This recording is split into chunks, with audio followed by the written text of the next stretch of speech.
Bonjour, bienvenue de retour en chimie. Maintenant que nous avons parlé des configurations électroniques, alors donc un peu plus sur la structure ou l'emplacement des électrons dans les atomes, là on peut parler un peu plus des liaisons.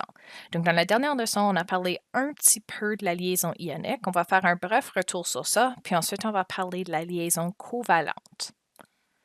Alors, quelques petits rappels de la 11e année. Alors, l'année passée, tu aurais dû voir le lien entre la différence d'électronégativité et le type de liaison. Encore, ce n'est pas un système parfait, mais ça aide à prédire le type de liaison. Donc, la différence, l'électronégativité, tu vas trouver ça dans le tableau d'électronégativité. Et l'idée, si tu fais la soustraction de la différence entre les deux éléments, ça devrait te donner une idée de la différence entre leurs forces. Si la différence est très petite, ils sont assez proches en force et donc le tir sur les électrons va être environ pareil. Par contre, si la différence est très grande, un est beaucoup plus fort que l'autre et va probablement arracher complètement les électrons. Dans ce cas-là, on parle d'une liaison ionique.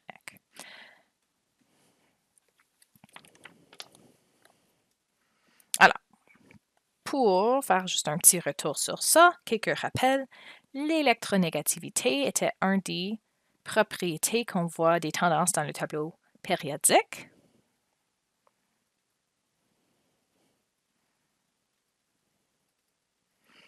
Ça, c'était la capacité d'un atome d'attirer des électrons dans une liaison.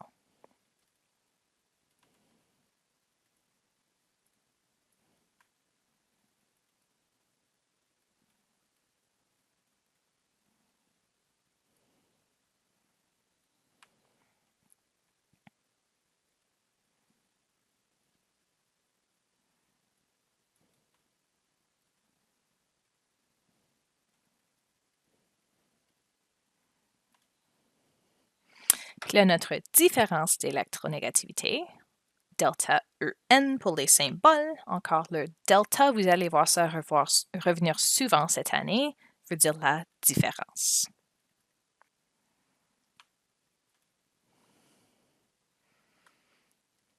Cette différence-là, on a discuté, va te donner une idée, la capacité de prédire le type de liaison qui sera formé.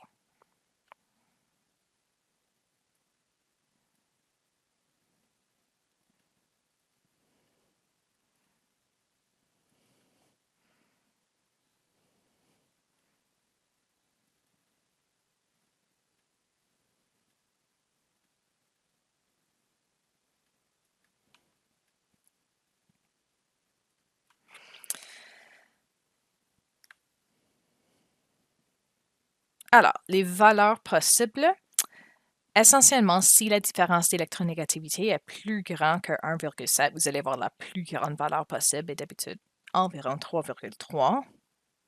Alors, si cette valeur-là tombe entre ces deux valeurs-là, plus grand que 1,7 jusqu'à 3,3, ça indique qu'une liaison ionique sera probablement formée.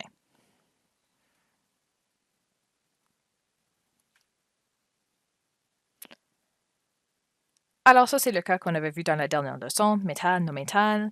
Le métal va donner des électrons, le non-métal les recevoir, et on aura des charges. Si ta valeur se trouve entre 0,4 et 1,7, c'est là où tu as une inégalité entre la force des deux, mais pas assez pour arracher les électrons. Ils sont partagés inégalement.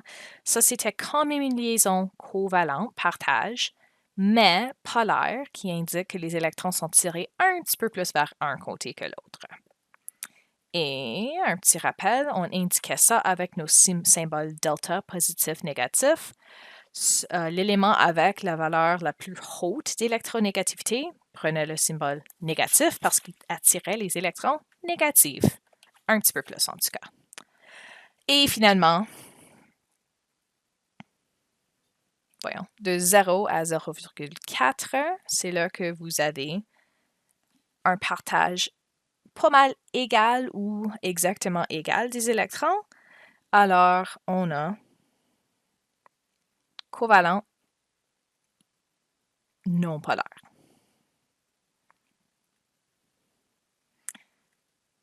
Alors, considéré comme partage égal.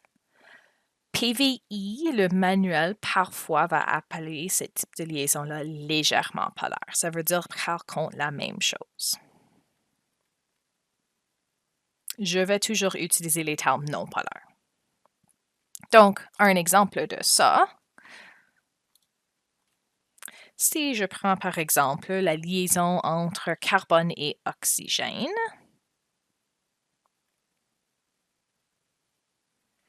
on peut aller retrouver les valeurs d'électronégativité pour ces deux éléments et trouver la différence. Alors, si vous allez au tableau d'électronégativité, on a carbone 2,55 et oxygène 3,44. Le but n'est de ne pas avoir des valeurs négatives, alors plus grand moins plus petit. Alors, si je réécris ça, oxygène était 3,44 moins le carbone. Alors, la différence et la valeur que vous allez trouver, c'est 0,89. Donc, ça, c'est une liaison covalente polaire entre 0,4 et 1,7.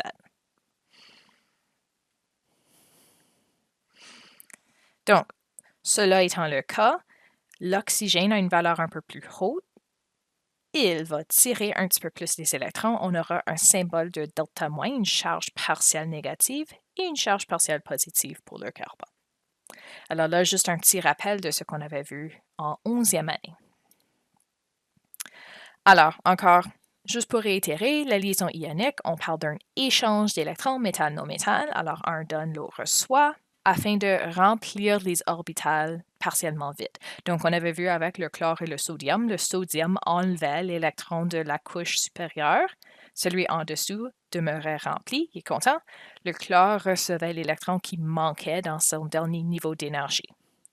Alors, quand même, ça fonctionne de la même manière que vous avez fait avec vos diagrammes Ball-Rutherford et Lewis auparavant. La seule différence, c'est qu'on va travailler avec les niveaux d'énergie et les orbitales plutôt que les cercles des diagrammes Ball-Rutherford. Puis, quelque chose que je n'avais pas mentionné la dernière fois, juste à noter, les composés ioniques, puisqu'ils sont formés par un échange d'électrons, la liaison elle-même est vraiment l'attraction entre le cation et l'anion, positif-négatif. Au lieu d'avoir, comme notre liaison covalente, des molécules distinctes formées, tu auras plutôt un réseau. Alors, par exemple, ici, ça pourrait être du chlorure de sodium, le sodium en rouge, le chlore en vert, et ils sont juste simplement tous entre attirés positif à négatif entre eux et forment d'habitude des réseaux et des cristaux. Bon, c'est tout ce que je vais dire pour la liaison ionique. Là, pour regarder un petit peu la liaison covalente, alors encore, les électrons sont partagés, donc on n'a pas de charge cette fois-ci. Puis, on a déjà parlé un petit peu de partage inégal, le covalent polaire avec nos charges partielles. Alors, je vais passer ça. L'idée, la liaison covalente. Les électrons sont partagés, puis les orbitales avec des électrons libres, donc de niveau supérieur, vont essentiellement se rapprocher entre deux différents atomes, se superposer ou se chevaucher si tu veux, et les deux zones d'électrons vont être essentiellement partagées entre les deux noyaux. Donc, par exemple, ici, j'ai deux atomes d'hydrogène.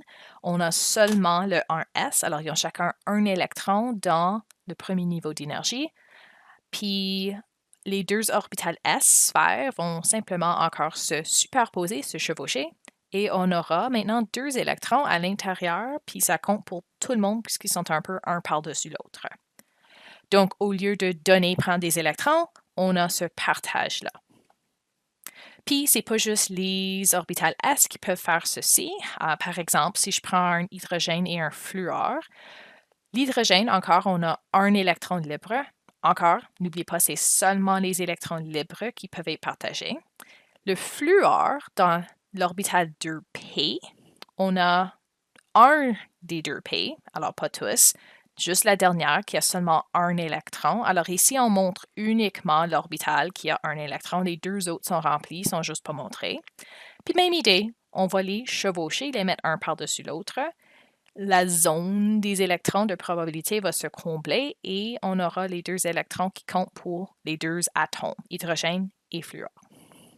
Puis encore, ceci s'applique à plusieurs liaisons aussi. Donc, par exemple, avec l'oxygène, nous avons deux orbitales P qui ont chacun un électron, si tu retournes à sa configuration électronique. Donc, il nous faudrait deux hydrogènes pour faire la liaison. Encore une fois, ils vont se chevaucher et être partagés. Et maintenant, on a techniquement 4 électrons. Donc, 1, 2, 3, 4 qui sont tous partagés. Donc, juste pour montrer un petit peu plus en 3 dimensions qu'est-ce qui se passe là.